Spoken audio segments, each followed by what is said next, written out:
Bab 049. Itulah namanya kehidupan. Semakin banyak harta, semakin banyak pula keinginan. Semakin meningkat pula gaya hidupnya, balas Davin. Kita jangan ya, Mas. Yang sedang-sedang saja. Seperlunya saja. Toh boros juga gak baik, sahut Ayu mengingatkan. Iya, sayang. Tapi kalau sesekali, bolehlah. Hitung-hitung hadiah buat diri sendiri. Yang gak boleh itu, memaksakan padahal tidak mampu, timpal Davin yang di kiri dan kanan tangannya dipenuhi paperback. Kita langsung pulang, ya. Ajak Ayu saat mobil sudah melaju. 63. Aku mau ajak kamu ke suatu tempat lagi, balas Davin. Kemana lagi, Mas? Tanya Ayu kebingungan. Sebentar lagi sampai, jawab Davin. Benar saja, tak berselang lama, mobil itu berbelok ke sebuah salon yang tak kalah mewah. Letaknya tak terlalu berjauhan dengan butik tadi. Ayo turun, ajak Davin. Ayu turun dengan perasaan kian tak enak. Kali ini, Davin pasti kembali mengeluarkan budget yang tak lagi sedikit demi membawanya ke tempat tersebut. Ayu sungguh merasa sungkan. Belum ada sehari pindah ke rumah keluarga Davin, sudah banyak perubahan yang harus dia lakukan. Mbak, tolong permak istri saya.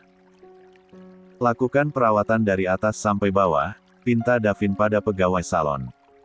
Siap, Pak. Mari, Mbak, ikut saya. Ajak seorang wanita yang begitu cantik dengan kulit mulus bak porselen. Ayu hanya pasrah saat dibawa ke sebuah ruangan, dia mulai dimanjakan dengan berbagai perawatan tubuh dan wajah. Rambut dan seluruh kuku-kuku pun tak ketinggalan. Hingga tak ada yang terlewat dari setiap jengkal badannya. Mbak, baru pertama kali perawatan, ya? Tanya pegawai salon itu. Ayu hanya mengangguk karena kesusahan menjawab. Wajahnya sedang ditempeli masker sementara rambutnya sedang dipotong agar kekinian. Meski sehari-hari dia mengenakan jilbab, tetap saja rambutnya harus terlihat cantik di hadapan Davin. Oh, pantes. Ini ada sedikit komedo soalnya di wajahnya. Nanti lama-kelamaan juga hilang asal sering-sering perawatan, balas pegawai itu. Ayu menghela napas pelan. Dia membatin. Selama ini, jangankan perawatan, bahkan dia hanya menggunakan sabun cuci muka murah yang dibelinya di apotek. Setelah berjam-jam lamanya melakukan perawatan, akhirnya selesai juga. Ayu yang kini sudah berganti baju baru hasil dari butik tadi, keluar ruangan untuk menemui Davin. Mas, sudah selesai, kata Ayu pada Davin yang sedang fokus menggulir layar ponselnya. Davin langsung menengadah. Matanya berbinar dengan senyum mengembang melihat penampilan baru sang istri. Cantik sekali istriku ini, pujinya. Ia bahkan langsung mengarahkan kamera ponsel miliknya pada Ayu. Mas mau ngapain? Tanya Ayu merasa malu. Mau ambil foto dong. Biar bisa dijadikan wallpaper. Jadi, setiap aku kangen sama kamu waktu bekerja, aku tinggal lihat di sini, jawab Davin antusias. Ia benar-benar mengabadikan momen itu dan mengambil foto sang istri dalam beberapa kali bidikan. Ayu hanya mengulum senyum, hatinya berbunga-bunga bak dibawa terbang ke angkasa lepas. Ia begitu bahagia karena dikarunia suami semanis Davin. Ayo pulang. Ajak Ayu. 64. Davin mengangguk. Ia berjalan menuju kasir untuk membayar. Benar saja, lagi-lagi uang yang dikeluarkannya bukan jumlah sedikit. Ini, kartu langganan. Jadi kamu bisa ke sini sesering mungkin, kata Davin sambil mengulurkan sebuah kartu pada Ayu. Ngapain sering-sering, Mas? Buang-buang uang saja, balas Ayu tak enak. Kalau ada kenapa tidak? Biar orang lain tak lagi merendahkan dirimu. Karena jika kamu yang direndahkan, itu sama saja dengan merendahkan aku sebagai suamimu, timpal Davin. Ayu sempat terdiam. Ia lupa bahwa kini kehidupannya tak lagi sama seperti dulu.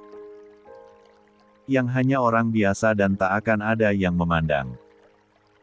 Sementara sekarang, dia adalah seorang istri dari Davin Mahesa dan sudah menjadi bagian dari keluarga Adiputra. Orang terpandang yang tentu akan jadi sorotan banyak orang. Saat keduanya hendak keluar dari salon tersebut, kaki mereka sempat berhenti karena berpapasan dengan Alicia yang hendak masuk. "Vin, di sini juga," sapa Alicia dengan mata berbinar-binar. Ia lalu melirik ke arah Ayu yang penampilannya tentu sudah jauh berbeda. "Ganti lagi, ya. Perasaan istri kamu burik terus kampungan," lanjut Alicia. "Aku bukan kamu yang dengan mudahnya berganti pasangan, aku kan sudah bilang, semua wanita bisa cantik asal ada dananya. Yang gak bisa itu, cantik hati dan kelakuan. Karena hanya wanita-wanita terhormat yang memilikinya," jawab Davin menohok. "Jadi kamu bilang aku bukan wanita terhormat," balas Alicia geram. "Aku tak mengatakannya. Tapi kalau kamu tersindir, berarti merasa," jawab Davin dengan sebelah bibir terangkat. "Ayo, sayang." Lanjutnya pada Ayu sembari menarik pelan tangan istrinya itu untuk enyah dari hadapan Alicia. 65. Melihat Davin menggandeng tangan Ayu dengan mesra di hadapannya, hati Alicia langsung terbakar. Kakinya menghentak dengan dada naik turun cepat. "Lihat saja, Vin. Suatu saat kamu pasti akan kembali padaku. Aku pasti bisa membuatmu bertekuk lutut lagi padaku.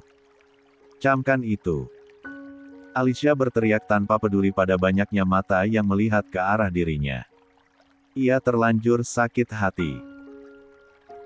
Ia juga merasa harga dirinya terjatuh karena Davin malah memilih wanita yang menurut dia, levelnya jauh di bawahnya. Sementara Davin sendiri, tak menggubris teriakan mantan kekasihnya itu. Ia tetap melenggang dengan menggandeng tangan Ayu menuju mobil. "Sepertinya dia masih sangat mencintai Mas," kata Ayu saat mobil sudah mulai melaju. Jauh di dalam lubuk hatinya, Ayu mengakui jika Alicia memang begitu cantik dan mempesona. Sungguh jauh berbeda jika dibandingkan dirinya yang serba sederhana. Yang namanya cinta itu tak akan mungkin menyakiti. Jika ada orang yang mengaku cinta atau sayang tapi malah menyakiti, berarti antara mulut dan hatinya tidak sinkron alias bohong. Lagian dia cuma masa lalu. Gak penting lagi buatku. Yang penting sekarang adalah masa depanku. Masa depan kita. Oke. Dah gak usah bahas dia lagi, jawab Davin santai. Ayu mengangguk mengerti.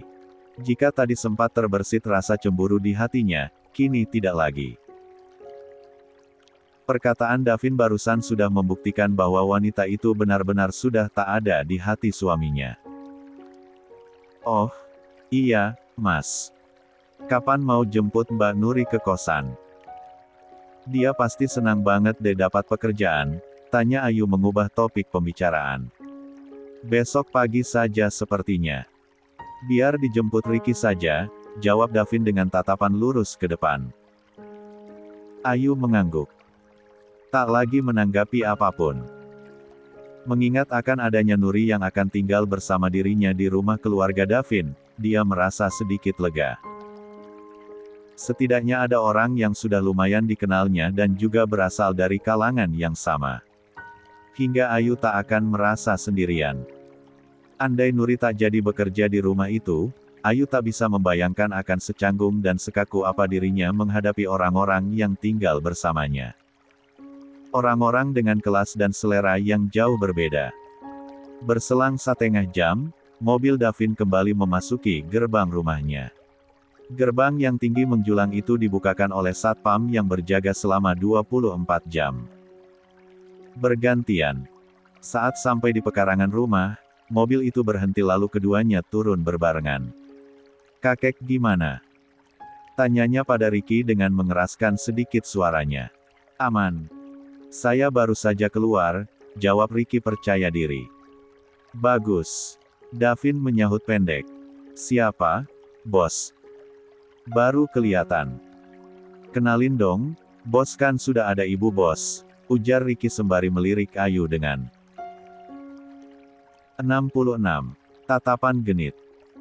Awas aja lo berani-beraninya lirik istriku, ketus Davin dengan mata melotot. Istri. Ricky menyipitkan matanya. Menelisik paras Ayu yang memang nampak pangling dan tak seperti biasanya. Ya ampun, iya. Sorry, bos. Saya pikir siapa. Pangling banget. Cantik, puji Ricky dengan senyum canggung. La merasa tak enak karena sudah berani menggoda istri bosnya itu.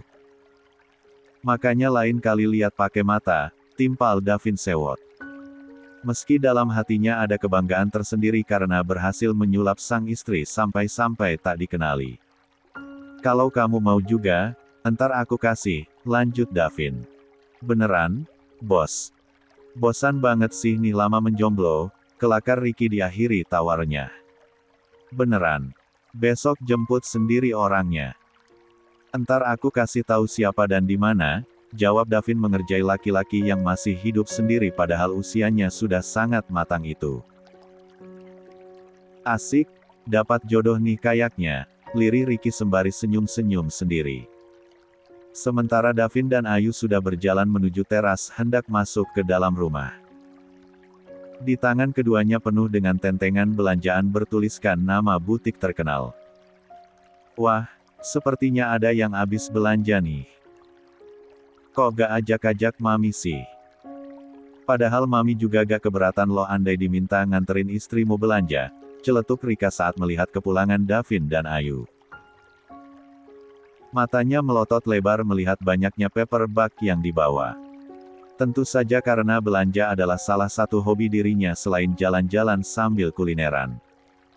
Tante sudah terlalu sering berbelanja, sekarang waktunya istirahat, jawab Davin ketus. Mana ada.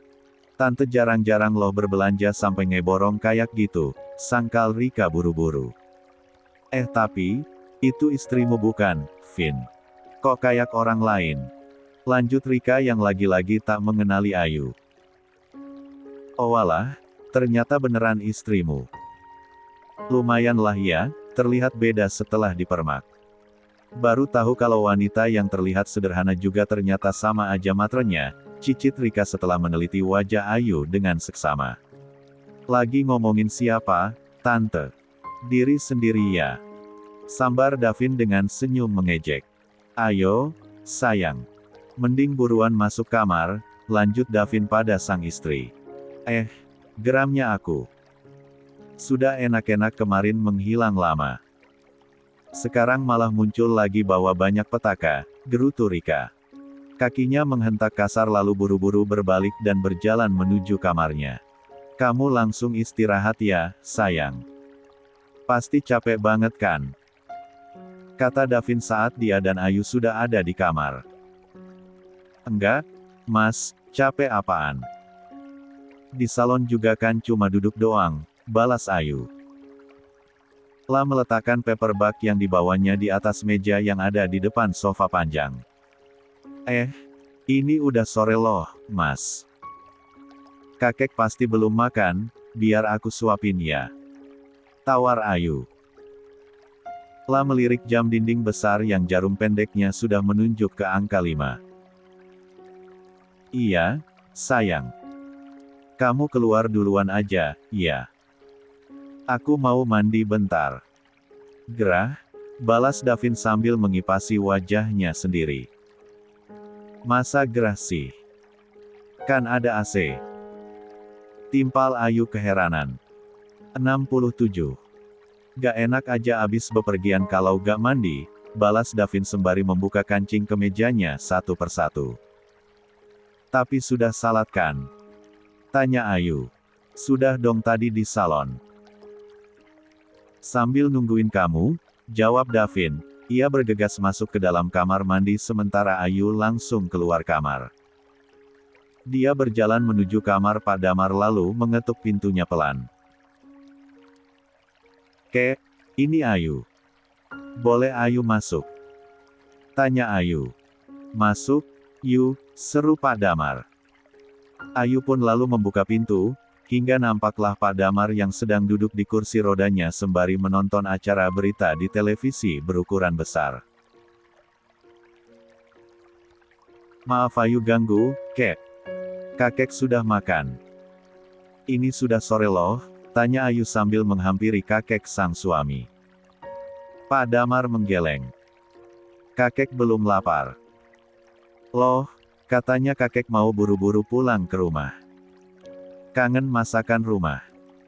Masa sekarang gak lapar? Balas Ayu. Kakek kangennya masakan istri kakek. Sama masakan putri kakek juga. Rasa masakan mereka hampir sama, karena mamanya Davin pun memang belajar memasak dari ibunya, jawab Pak Damar sendu. Meski hampir setahun sudah berlalu sejak kepergian sang putri, tapi Pak Damar merasa waktu itu baru kemarin. Terlebih dirinya yang langsung koma dan belum sempat berbelasungkawa dalam waktu yang lama. Baru kali ini Pak Damar merasakan sepinya hari-hari tanpa keberadaan sang putri. Baru kali ini Pak Damar menyadari jika kehangatan rumah itu tak lagi sama dengan saat-saat masih adanya sang putri. Kalau Ayu yang masakin, mau. Kakek bilang aja mau dimasakin apa. Tawar Ayu antusias. Ayu bisa masak. Pak Damar malah balik bertanya. Insya Allah bisa, Kek. Tapi gak tahu rasanya cocok di lidah kakek atau enggak, jawab Ayu rendah diri. Secara yang dia bisa hanya masakan kampung dan khas Indonesia banget. Kakek pengen cobek ikan sama tumis kangkung. Kayaknya enak. Sudah lama sekali gak makan makanan seperti itu, ujar Pak Damar dengan mata menerawang. Membayangkan nikmatnya rasa makanan sederhana tersebut. Ayu bikinin, ya. Kebetulan Ayu bisa buatnya, tukas Ayu begitu bersemangat. Pak Damar mengangguk menyetujui. Setengah jam ya, Kek, lanjut Ayu sembari keluar kamar. Dengan langkah cepat ia berjalan menuju dapur yang jaraknya cukup lumayan. Harus melewati beberapa ruangan yang luas dan besar. Hingga akhirnya Ayu bisa menemukan ruangan yang lebih luas dan bersih dibanding rumahnya sendiri. Non Ayu. Ngapain ke dapur? Tanya Mbok Sumi yang sedang memasak.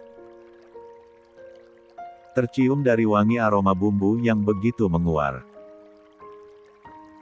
Saya mau bikin cobek ikan sama tumis kangkung, ada bahannya.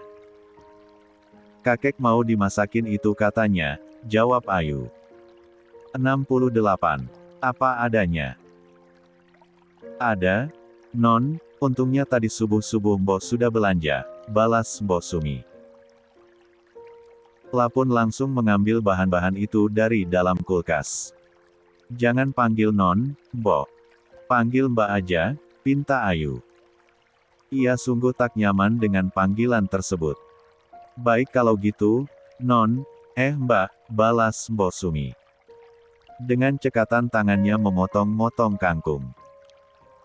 Sementara Ayu menyiapkan bumbu untuk ikan juga menumis. Mbok sudah berapa lama kerja di sini? Tanya Ayu basa-basi di sela-sela memasaknya agar tak sepi. Sudah lama sekali. Sejak dan Davin masih kecil. Sekarang sudah punya istri aja. Gak terasa, jawab Mbok Sumi. Mereka pun terus saja berbincang ringan hingga makin lama makin terasa akrab. Alhamdulillah. Akhirnya dua-duanya matang, cicit Ayu sembari memindahkan tumis kangkung dan cobek ikan ke atas piring.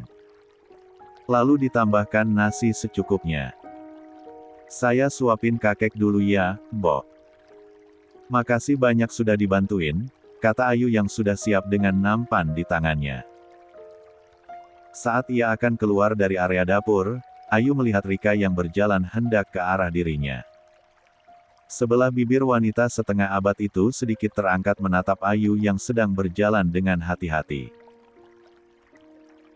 Bo, tolong bikinin cappuccino dong.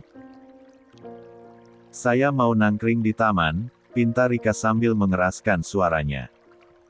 Saat Rika dan Ayu berpapasan, tiba-tiba saja lengan Rika menyenggol tangan Ayu hingga nampan yang dibawanya jatuh ke lantai. Seketika makanan yang dibawa Ayu pun ikut berhamburan berserakan di lantai. Ops, sorry gak sengaja. Rika menutup mulutnya sendiri dengan senyum tertahan. Raut wajahnya begitu bahagia melihat Ayu yang masih mematung menatap ceceran makanan di bawahnya.